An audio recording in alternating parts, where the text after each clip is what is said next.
bendiga. Bueno, aquí estamos, hermanos, para la gloria del Señor.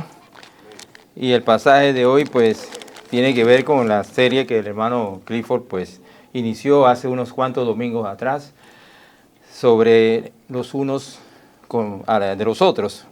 Y hoy vamos a ver en Gálatas 6:1 el término sobrellevar los unos la carga de los otros. Porque esto refleja, hermano, el ministerio de un corazón que está en Cristo Jesús hacia sus hermanos débiles. Vamos a leer el texto y pues oramos. Hermanos, aun si alguien es sorprendido en alguna falta, ustedes que son espirituales, restáurenlo en un espíritu de mansedumbre, mirándote a ti mismo, no sea que tú también seas tentado. Lleven los unos las cargas de los otros y cumplan así la ley de Cristo.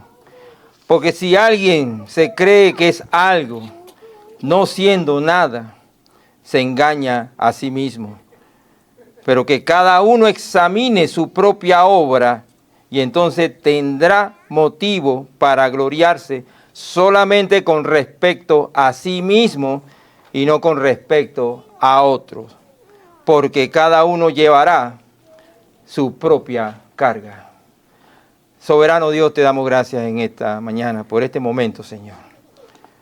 Toma el control en este momento, Señor, de tu palabra para que puedas tú enseñarnos a través de ella.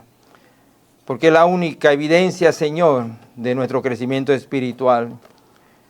Es tu palabra. Y nada está por encima de ella en este momento, Señor. Es clara. Y ahí dice, Padre, tu verdad. Y te pido que nos ayude a comprender, Señor, esta enseñanza para esta iglesia. Bendice a cada familia, a cada hermanos, cada persona que está aquí, Señor, escuchando en este momento. Y que en los corazones estemos dispuestos, Señor, a aceptar lo que dice tu palabra y vivir conforme a ella en el caminar diario, en lo cotidiano, Señor, para poder ser una iglesia, pues, restauradora de los débiles. Gracias, Señor, en el nombre de Jesús. Amén. Como una pequeña introducción, y ya que viene el Mundial de Fútbol, vamos a hablar de un poquito de fútbol, no de las reglas del fútbol ni nada de estas cosas, pero sí de una persona que se llamó Moacir Barbosa Nascimento.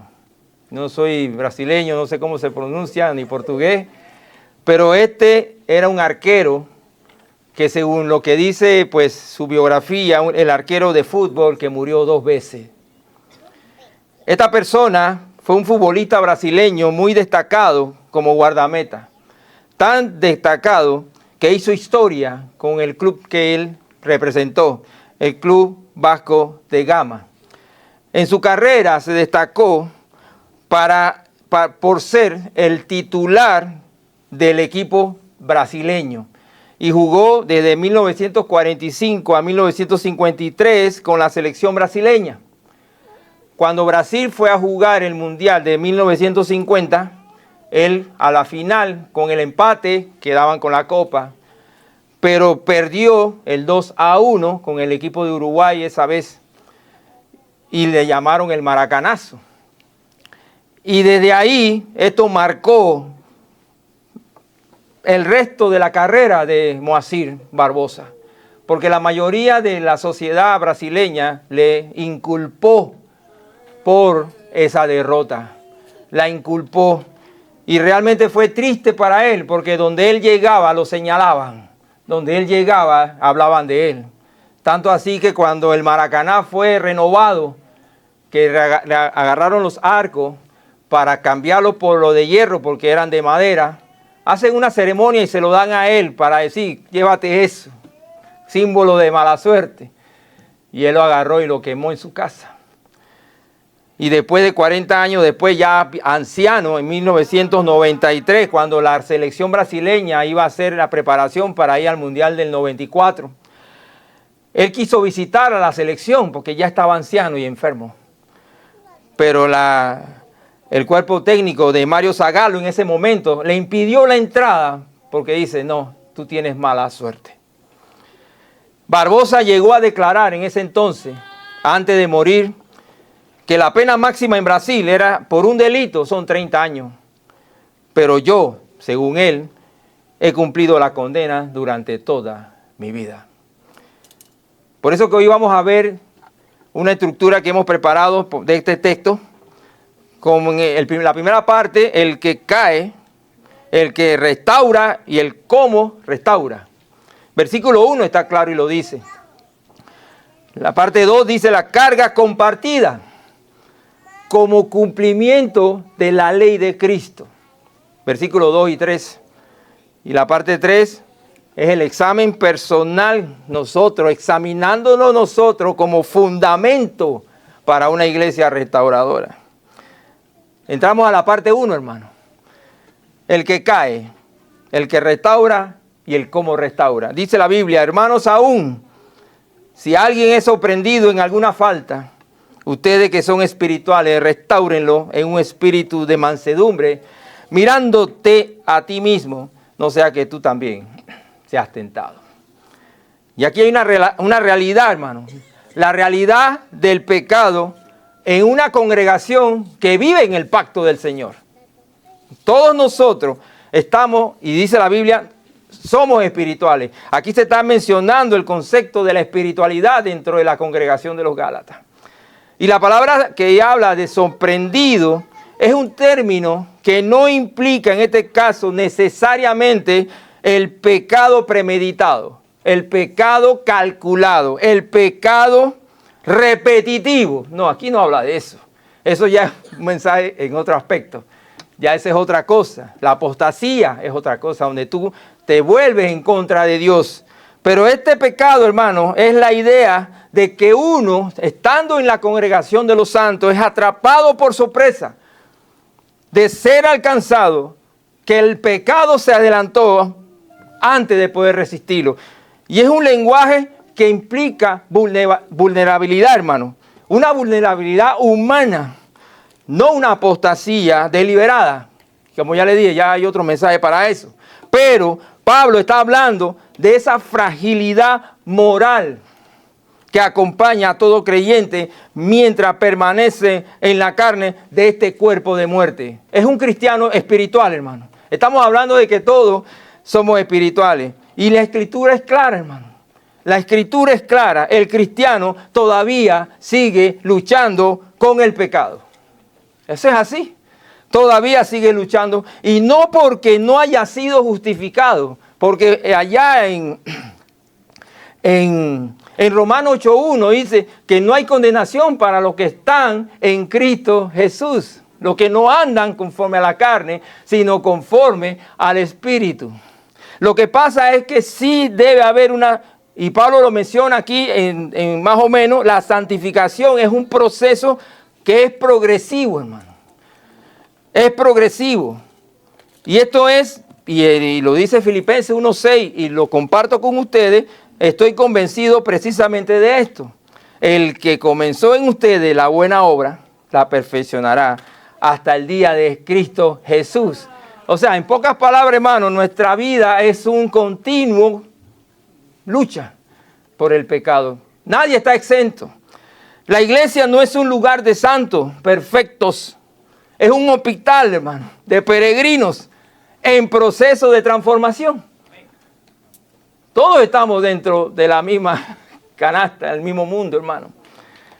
Y dice la Biblia en el Romanos 12:2, y no se adapten a este mundo, sino transfórmense mediante la renovación de su mente para que verifiquen cuál es la voluntad de Dios, lo que es bueno, agradable, aceptable y perfecto.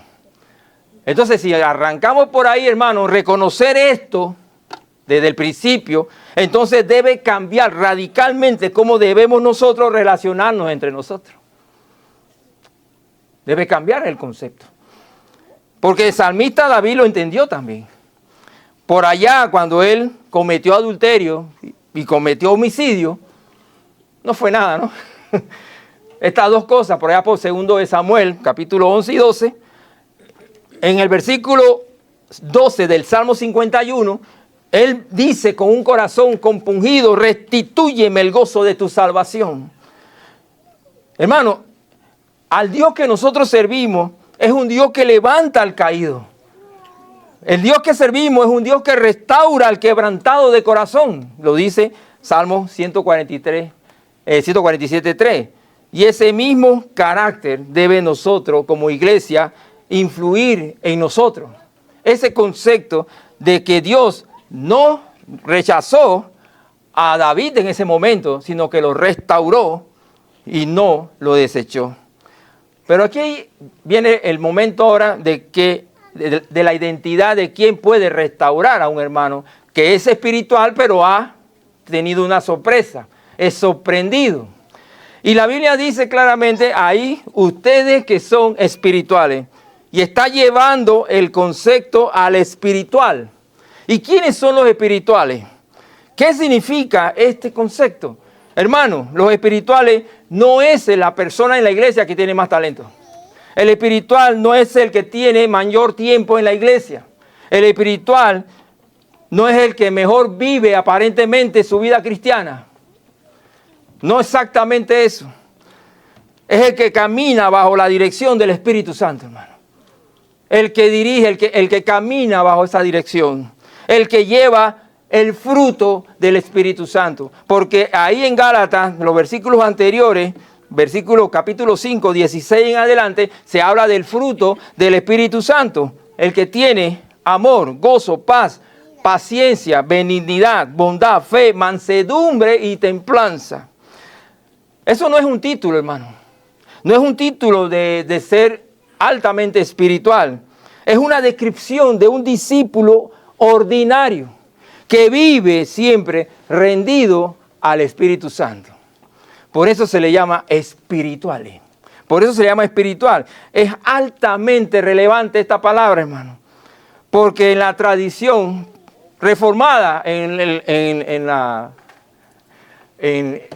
lo que estamos estudiando, las confesiones, se reconoce que el Espíritu Santo mora en todo creyente regenerado. Podemos decir que nosotros somos espirituales, hermano. Es porque Cristo, el Espíritu Santo mora en todo creyente. Dice el versículo, Romanos 8:9, dice, sin embargo, ustedes no están en la carne, sino en el Espíritu. Si en verdad el Espíritu de Dios habita en ustedes.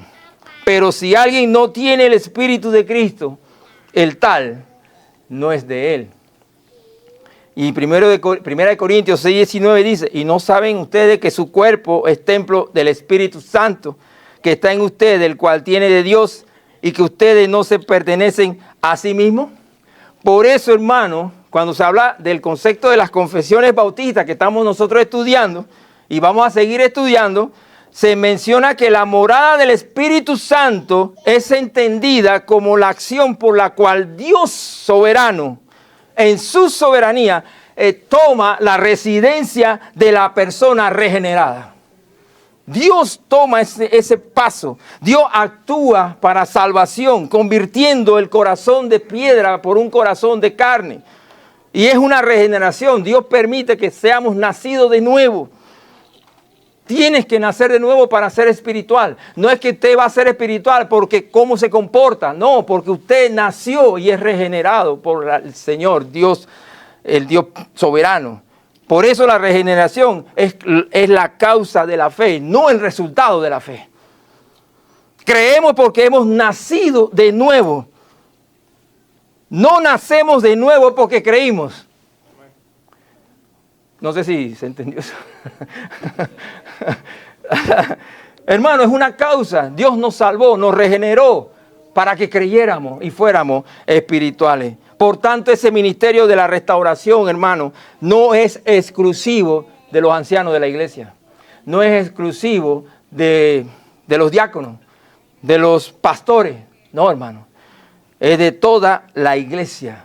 Es la vocación de todo el cuerpo, que es un cuerpo sacerdotal. Porque allá, primera de Pedro 2:9 dice, somos nación escogida, somos sacerdotes, nación santa, escogidos. ¿O no? Y Santiago lo expresa fuertemente en su carta que dice, si alguno de entre vosotros se ha extraviado de la verdad y alguno le hace volver, sepa que el que haga volver al pecador del error de su camino salvará de muerte un alma y cubrirá multitud de pecados. Hermano, la restauración es un acto de amor que puede inclusive ayudar a un hermano que no esté aquí, que se haya ido o por una situación difícil. Y eso no es opcional. Es parte también de la gran comisión. Es parte de lo cotidiano de la iglesia. Y somos nosotros espirituales, entonces nuestra función es tratar de restaurar a un hermano. Tal vez no lo conozcamos, pero esa es nuestra misión como hermanos en Cristo Jesús. ¿Y cómo se hace? Versículo dice, restáurenlo en un espíritu de mansedumbre. En un espíritu de mansedumbre. Eso ahí es un presente imperativo. Es algo duro, fuerte. Restáurenlo. Es algo como una orden. Tiene varias formas de decirse en el Nuevo Testamento. Restaurar, ajustar, reparar, poner en su lugar. Esas son las palabras y sin embargo tiene una riqueza idiomática esta palabra, porque por allá en Mateo dice remendar, cuando se habla de redes de pescar. En 1 Corintios dice unir perfectamente, eso es un imperativo. En medicina griega se mencionaba el hecho de encajar un hueso dislocado en la persona, como los ortopedas. Toda esa riqueza idiomática nos está informando algo, hermano. Que la restauración no es imponer, no es humillar, no es gritar.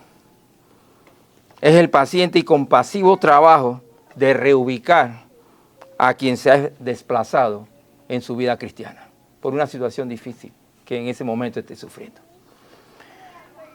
Por eso que hay que hacerlo con espíritu de mansedumbre. Con espíritu de mansedumbre. Y la palabra bíblica para mansedumbre, hermano, no es debilidad. Porque a veces piensan que, bueno, trátalo con debilidad. No, que vamos a... No, hermano. Es una palabra que es poder bajo control. ¿Qué cosa, no? Es como aquel caballo de carrera que es fuerte, pero manso.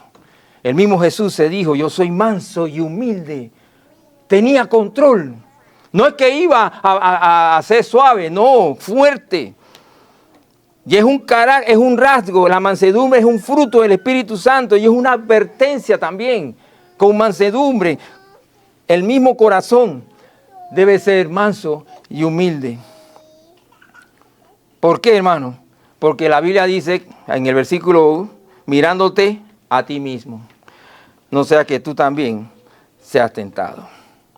El que restaura, hermano, debe hacerlo con vigilancia sobre su propio corazón. Porque muchas veces la persona o el hermano que quiere restaurar se llena un poco como de orgullo. Es la palabra que puede encontrar, no puede encontrar otra palabra. Porque cree que nunca caerá. Porque cree que puede ser superior. No, yo aguanto eso, eso no me va a pasar a mí. No, yo estoy bien. Pero hermano, 1 Corintios 10:12 dice, el que piensa estar firme. ¿Qué dice? Mira que no caiga. Hay que mirarse, hermano. La humildad vigilante. Nuestra humildad vigilada por nosotros mismos es la armadura de un restaurador. Por eso es importante, hermano, saber si somos espirituales o no. Y cómo está nuestra vida en este momento. Vamos a la parte 2. ¿Estamos bien? ¿Está tiempo? La carga compartida. Dice ahí Gálatas 2, versículo 2, lleven los unos la carga de los otros y cumplan así la ley de Cristo, porque si alguien se cree es algo, no siendo nada, se engaña a sí mismo. Wow. Sobrellevad. Hay otras versiones que hablan de sobrellevad. Uno las cargas de otro. Y como así era, restaura lo que era un imperativo en la palabra de Dios, que Pablo lo estaba diciendo con fuerza. La palabra sobrellevad o llevad también es un imperativo, es fuerte. lo tienes que hacer, aunque no te guste. Pablo lo está diciendo a los espirituales. No es una sugerencia, no es ocasional, es una práctica constante y permanente. Y yo recuerdo siempre cuando veo a veces en los deportes, cuando hay una maratón, y siempre hay uno que no está llegando a la meta. Y llegan uno y lo levantan y lo llevan cargado hasta la meta. Eso es llevar. Eso es llevar. Él no se fijó si esa persona era de su equipo. Esa persona no se fijó si esa era de su país. Él siempre lo vio como un corredor y lo levantó y lo llevó. Así nosotros podemos vernos a todos, hermanos, espirituales, cristianos, hijos de Dios. ¿Por qué? Porque la palabra carga, en ese texto número 2, describe una carga pesada, opresiva, agotadora. No son las cargas cotidianas, no son las cargas que cada uno debe llevar, porque eso lo vamos a ver más adelante, sino son pesos que aplastan. Pongamos algunos ejemplos: la caída moral, la crisis de la fe, la enfermedad del alma, las consecuencias del pecado no confesado, la amargura de corazón. Son pesos, hermano. A veces hay hermanos que tienen eso aquí adentro, que no lo pueden, tienen que confesarlo, tienen que hablar con alguien. Es un espiritual, pero sufre en esa situación. La pérdida de un trabajo también. Y es el peso que nadie puede cargar solo, hermano, sin tener que derrumbarse primero. Y aquí había un contexto también que hay que ver bien claro. En la época greco-romana, donde Pablo escribió esta carta, la vergüenza era el principal mecanismo social de control. ¿Qué quiere decir esto? Si alguien en el tiempo de Pablo, allá greco-romano, caía en pecado o caía en un escándalo, la sociedad lo excluía y lo avergonzaba. Lo que pasó con Moabir, Barbosa, el que dije que era el portero. Los fariseos también hacían lo mismo. Los fariseos ataban cargas imposibles y las ponían sobre los hombros del pueblo sin mover ningún dedo. Dice la palabra allá. Cargan peso y no llevan nada. Pero Pablo propone algo totalmente diferente, como es Pablo, hermano. Así es Pablo.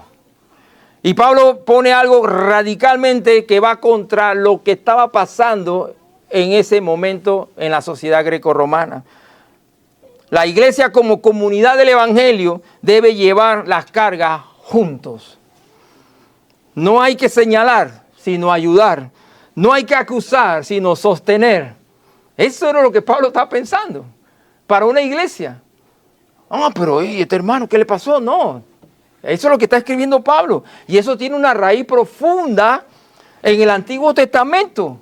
¿Por qué? Porque Dios diseña a un pueblo de Israel como comunidad de cuidado mutuo. Allá en Levítico 19 dice, no odiarás a tu compatriota. Levítico 19, 17 y 18 para los que escriben. No odiarás a tu compatriota en tu corazón. Ciertamente podrás reprender a tu prójimo, pero no incurrirás en pecado a causa de él. No te vengarás ni guardarás rencor a los hijos de tu pueblo, sino amarás a tu prójimo como a ti mismo. Yo soy el Señor, dice el texto. Y todas las fiestas que había en el tiempo de antes, el jubileo, las leyes sociales del Pentateuco, todo eran prácticamente unas leyes de solidaridad por encima del señalamiento. Habían gente que perdían sus trabajos, había gente que perdía su propiedad, pero era restaurado en el año del jubileo, ¿o no? Eso es lo que enseña el jubileo. Era solidario. La iglesia debe heredar entonces y debe profundizar este privilegio en Cristo. ¿Por qué? Porque esa es la manera de cumplir la ley de Cristo. Ahí dice, porque si verso 2, lleven los unos las cargas de los otros y cumplan así la ley de Cristo. Lo que Pablo está llamando aquí a la ley de Cristo no es el retorno al legalismo. Simplemente es la consumación del propósito de la ley en la persona y en la enseñanza de Jesús. Porque Jesús declaró algo bien interesante. El amor a Dios y el amor del prójimo eran los mandamientos donde se resumía toda la ley, ¿o no? Entonces ahí hay algo para nosotros. Y esta es la ley de Cristo, esta es la ley de Cristo, el amor ágape sacrificial como norma de vida cristiana. Y Pablo lo confirma en Romanos 13:10, que dice, el amor es el cumplimiento de la ley. Hermano, qué bien. El creyente no obedece para ser aceptado, sino porque ha sido transformado, porque ha sido amado, porque ha sido escogido desde la fundación del mundo. Por eso llevar las cargas del hermano es entonces una obediencia al evangelio y a la ley de Cristo. Porque puede haber entonces un autoengaño. Y ahí dice el versículo 3, dice, porque si alguien se cree que es algo, no siendo nada, se engaña a sí mismo. Poco a poco va la cosa. Y aquí hay algo interesante, ¿no? Porque si alguien se cree que es algo, no siendo nada, se engaña a sí mismo. Y si usted empieza a meterse en el texto, es algo como que dice el que parece ser algo o el que opina que es algo. Es lo que quiso decir Pablo. Es un término compuesto de mente y engaño. Ese término que está ahí. Y es la forma más peligrosa de engaño. ¿Por qué? Porque viene de adentro de uno, de la mente. Y así eran los judaizantes, hermano. Se creían superiores. Así eran los judaizantes porque seguían la ley. Y así eran los espirituales de Corintios, que se creían superiores porque tenían dones espirituales. Pero cualquier forma de orgullo espiritual que me compare favorablemente con el hermano caído es la raíz del fracaso para ser un restaurador en Cristo. Así es, hermano.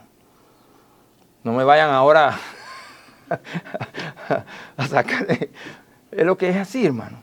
¿Por qué? Porque Proverbios 3:7 dice, no seas sabio en tus propios ojos. No te engañes. Y Jeremías 17:9 nos recuerda que engañoso es el corazón más que todas las cosas. Y esto toca algo muy importante. Todavía sigue la doctrina de la depravación total del hombre. Porque el pecado, hermano, afecta a todas las áreas del ser. No crean que nosotros estamos exentos de eso. Nosotros también somos mente. El pecado afecta a la mente, la voluntad, las emociones, las relaciones. Pero el creyente regenerado todavía sigue luchando con ese residuo que nos queda de carnalidad muchas veces en el cuerpo, porque es así, hermano. Y ese Espíritu Santo que mora en nosotros, porque es Dios morando en nosotros, porque si soy espiritual, Dios está en mi cuerpo, pero hay una lucha ahí.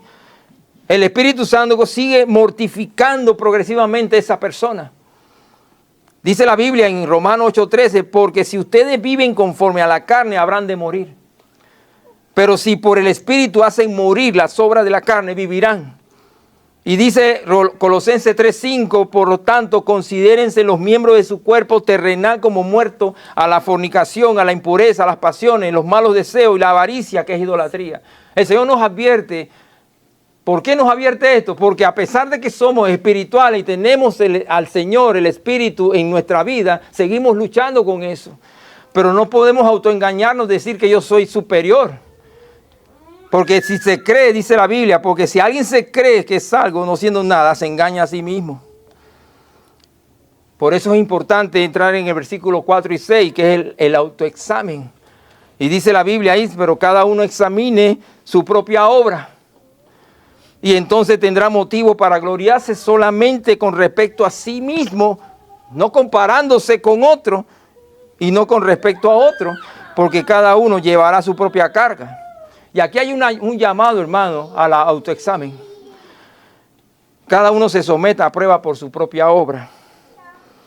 Y este concepto también es interesante porque es el mismo que se usa para probar. El verbo que se usa, examinar, es el que se usaba en el tiempo de Pablo para probar metales preciosos, para evaluar monedas si eran de verdad o eran falsas. Era igual, los judíos examinaban de una manera minuciosa el pan de Pascua en la tradición judía, para ver si ese pan estaba bien hecho, si no tenía un pizco de levadura. Era una cosa tan microscópica, era una evaluación, una investigación rigurosa. Y dice Pablo, así se tienen que examinar cada uno de nosotros. No superficial. Yo voy bien, yo estoy bien, yo estoy bien. Pablo invita a cada creyente a someter su propia vida, su propio ministerio que tiene, hermano. Su propia vida, su propio don, su propio ministerio a ese tipo de examen minucioso. Está usted evaluando su vida espiritual minuciosamente. Porque esto tiene resonancia en toda la Escritura, hermano. Y si nosotros nos vamos allá a Salmo, dice David, escudriñame, oh Dios, y conoce mi corazón. Pruébame y conoce mis inquietudes y ve si hay en mí camino de perdición y guíame en el camino eterno. David, que era rey, que tenía todo, él hacía eso. Lamentaciones 3:40 dice, examinemos nuestros caminos y escudriñémoslo y volvamos al Señor. Hagamos una prueba, hagamos nosotros mismos ese autoexamen, hermano. Porque inclusive Pablo enseña a que nos examinemos, tomamos la cena del Señor, dice, examínese cada uno antes de tomar y beber la copa. Antes. Y Pablo lo dice, no es un análisis externo, no es un análisis repetitivo, no es un análisis que produzca ansiedad porque sabe que viene algo, yo voy a hacer algo, voy, porque vamos para la cena, no es así, hermano, es una vida constante. Es el ejercicio de una conciencia iluminada por el Espíritu Santo, que nos mantiene honestos delante de Dios. Y eso parece que también había una tradición muy interesante que yo quise compartir con ustedes, que estuve buscando de los hermanos puritanos. Era una tradición puritana que le llamaban el escrutinio de la conciencia. ¡Wow! Algo había. El escrutinio de la conciencia. Los puritanos dedicaban tiempo diario a preguntarse a sí mismos, ¿he glorificado a Dios hoy? ¿He amado a mi prójimo como a mí mismo? ¿Hay orgullo, amargura o hipocresía en mi corazón? Era un autoexamen. Y esta disciplina no producía angustia en ellos, sino libertad más que todo. Y no tenían nada que esconder. Porque si usted estaba en la paz del Señor, no hay que esconder nada. Dice la Biblia, pero si andamos en la luz, allá en 1 Juan 1:7, como Él está en la luz, tenemos comunión los unos con los otros. Y la sangre de Jesús, su Hijo, nos limpia de todo pecado. El ministerio de restauración solo puede florecer en personas que practican esa honestidad consigo mismo. Por eso es que tiene que ver con su madurez espiritual, hermano.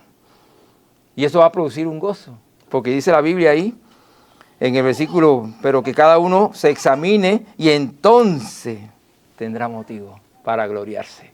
Entonces tendrá motivo. Es un gozo, hermano. Tendrá motivo de gloriarse solo, pero a sí mismo, no en otro. ¿Se acuerdan la parábola del fariseo y el publicano, no? Que el hombre llegó ante el Señor, sí, Señor, mire, yo soy pobre, sé propicio a mí. Y el fariseo decía, no, yo no soy así como él, yo soy muy religioso, yo llevo una ropa cristiana, yo tengo una sotana, etcétera, etcétera. Y el Señor justificó más al publicano que al fariseo. Hermano, muchas veces nosotros, en ese contexto, los judaizantes también, que estaban viviendo ahí en el tiempo de Pablo, se creían espirituales arrogantes. Y dice, porque decían, yo soy más fiel, yo no he caído, y yo no haría eso. ¿Cuántas personas como cristianos no hacemos eso? Porque pensamos que estamos fuertes, que no, a mí no me va a pasar eso. Y esta es una gloria relativa, hermano, porque contamina y desprecia, por decir así, al hermano que ha caído. En contraste, el gloriarse a sí mismo es el reconocimiento agradecido de lo que Dios ha obrado en nuestra vida para no sentirnos superior y dar gracias a Dios. Hermano, el único orgullo, entre comillas lo pongo, porque la palabra orgullo como que suena un poco fuerte, ¿no? El único agrado, pues, orgullo legítimo del cristiano, no se fundamenta en lo que ha logrado, en lo que hemos alcanzado, sino solo en la obra de Cristo en mi corazón. ¿Cómo está mi vida con Jesús? ¿Cómo está mi relación con Cristo?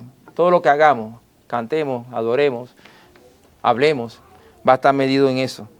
Porque dice Gálatas 6:14, pero jamás acontezca yo me gloríe, sino en la cruz de nuestro Señor Jesucristo.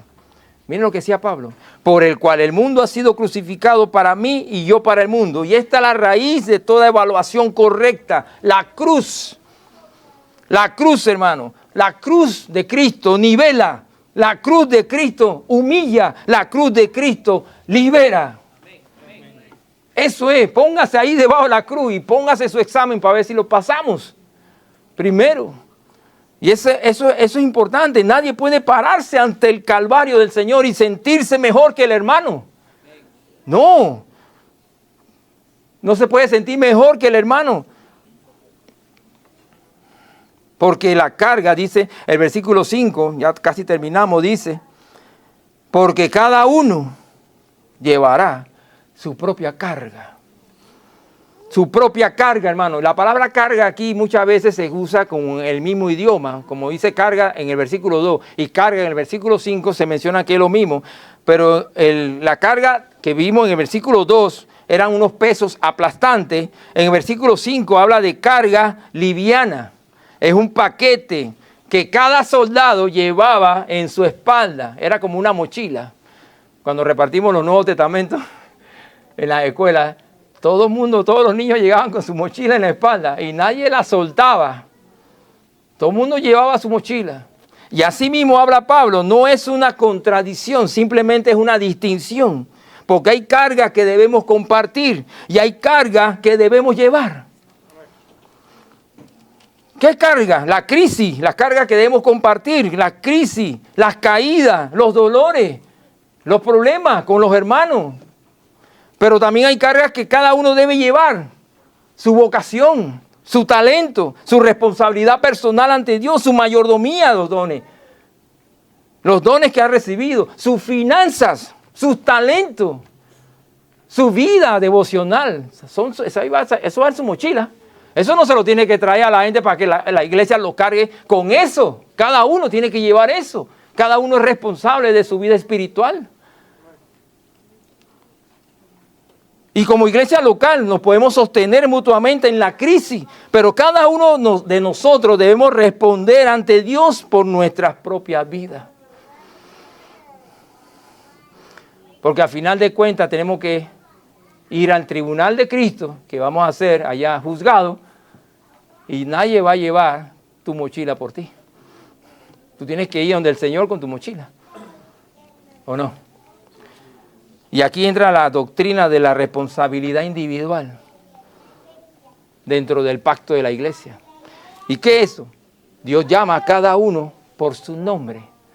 Dios llamó a Abraham individualmente, aunque fue bendición para muchas personas. Dios llamó a Israel también como comunidad, pero juzgó a cada uno por su acto. Así mismo nosotros tenemos que ser, porque Cristo murió por nosotros y cada uno es responsable del llamado del Evangelio. De manera voluntaria y de manera personal. Pero todos los que lo recibieron le dio el derecho de ser hijos de Dios. Por eso que es una responsabilidad, hermano. Aquí no se puede escapar ninguna persona que no ha recibido al Señor Jesús. Tiene que hacerlo. Tiene que recibir la salvación. Tiene que aceptar al Señor. Por eso que quiero terminar ya con unas conclusiones. Como Jesús, nuestro ejemplo en esta restauración. Jesús, durante su ministerio, hizo más de lo que pudo haber hecho Israel por allá, por el tiempo de allá atrás. El restaurar al hermano débil. Ahí en la Biblia dice que buscó la oveja perdida. Restauró a la mujer adúltera, levantó a la mujer encorvada, sanó al paralítico. Eran cargas pesadas. Inclusive restauró a Pedro, quien lo negó 3 veces. Cuando nosotros, hermanos, restauramos a un hermano con mansedumbre, cuando llevamos esa carga que él no puede sostener solo, recuerden, porque hay cargas que sí puede sostener uno. Cuando nos examinamos nosotros con humildad, estamos participando de esa misión que Cristo nos dejó. No como mérito, sino como expresión de la gracia que hemos recibido nosotros gratuitamente. Porque allá en Mateo 10:8 dice, de gracia recibieron, den de gracia. Por eso que, y vuelvo a decir, otra de las conclusiones es la cruz como fundamento de todo. ¿Por qué el Señor nos manda a que podamos restaurar sin tener ese vestigio de grandeza? O sentirnos como superior al hermano. Porque en la cruz Dios nos restauró a nosotros, siendo todavía pecadores. El Señor no esperó a que cambiáramos para restaurarnos. El Señor no esperó que nosotros, bueno, estoy mal. No, el Señor agarró como estábamos, como inmundicia, con pecado, y nos salvó. Murió en nuestro lugar, cargó nuestra carga y nos declaró justos. Así como estábamos. Y esta es la buena nueva que transforma a todos los restauradores que queremos ser. Porque si ya hemos experimentado haber sido restaurados con Cristo, no podemos vivir de espalda a un hermano que sufre o que ha caído. No podemos. El Evangelio produce iglesia restauradora, hermano. Porque el Evangelio mismo es la historia de la restauración. Si Dios se reconcilió con nosotros siendo enemigos, ¿por qué nosotros no podemos restaurar a nuestro hermano caído? Ahora, no estoy diciendo que aquí hay o no, pero puede pasar. Estoy hablando de que nosotros tenemos que estar preparados para enfrentar esta situación como espirituales que somos en la Iglesia Bautista de Costa Verde. Y pues voy a dejarle un desafío a nosotros, la iglesia, donde estamos todos. Que esta iglesia, hermano, Iglesia Bautista de Costa Verde, sea conocida por la ternura de la restauración. Que seamos conocidos por esa ternura. Que cuando alguien caiga, no sabemos cuál, puede ser yo, puede ser cualquiera, puede ser Aarón, puede ser todo, hasta el pastor Clifford. ¿Quién está exento de eso? Si cuando alguien caiga entre nosotros, lo primero que el hermano sienta sean unas manos que lo sostienen y no unos dedos que lo señalen. Que cultivemos en una hermandad donde sea posible, hermano, y esto sí quiero decirlo con corazón. Cultivemos esa hermandad donde sea posible confesar un pecado sin el terror del rechazo. Porque así pasa, hermano. ¿Viste lo que le pasó al hermano? ¿Viste lo que le pasó al hermano? Aquí entre gente. Así hablamos, cuando así hablamos. Hermano. Hay un terror en el ambiente de rechazo. Donde la mansedumbre, hermano, sea más fuerte que el juicio. Y donde el amor cubra multitud de pecados. Que nuestra iglesia sea así, hermano. Somos restauradores porque fuimos restaurados. Somos misericordiosos porque recibimos misericordiosa. Llevamos la carga de otro porque Cristo cargó la nuestra. Y en todo esto no nos gloriamos en nosotros mismos, sino solo en la cruz de Cristo, que es nuestro nivel. Hermano, quiero terminar con el último versículo, creo que mencioné, pero jamás acontezca que yo me gloríe, sino en la cruz de nuestro Señor Jesucristo, por quien el mundo ha sido crucificado para mí y yo para el mundo. Oremos. Soberano Dios, te damos gracias por este mensaje, Padre, que nos ha dado a través de tu palabra. Y te pido por la Iglesia Bautista de Costa Verde, Señor, que podamos ser una iglesia que ame la restauración. Que podamos nosotros cargar las cargas unos a otros, Señor. Difícilmente pasa eso. Muchos hermanos se consumen en su problema y no buscan ayuda porque tienen el terror de ser señalados. Padre, perdónanos si no hemos sido restauradores como tú quieres que lo seamos. Que nuestra mentalidad cambie, Señor. Porque todos somos espirituales. Todos estamos luchando, Señor, para agradar tu nombre. No estamos hablando de situaciones diferentes, sino solo de pecados o de lugares o momentos en que la persona se siente agobiada por algo que está pasando en su vida. Y lucha con eso espiritualmente hablando, Señor. Pero lo hace solo. Padre, gracias. Y que podamos nosotros, todos los que somos espirituales, restaurar al hermano que necesita esa ayuda. En el nombre de Jesús. Amén.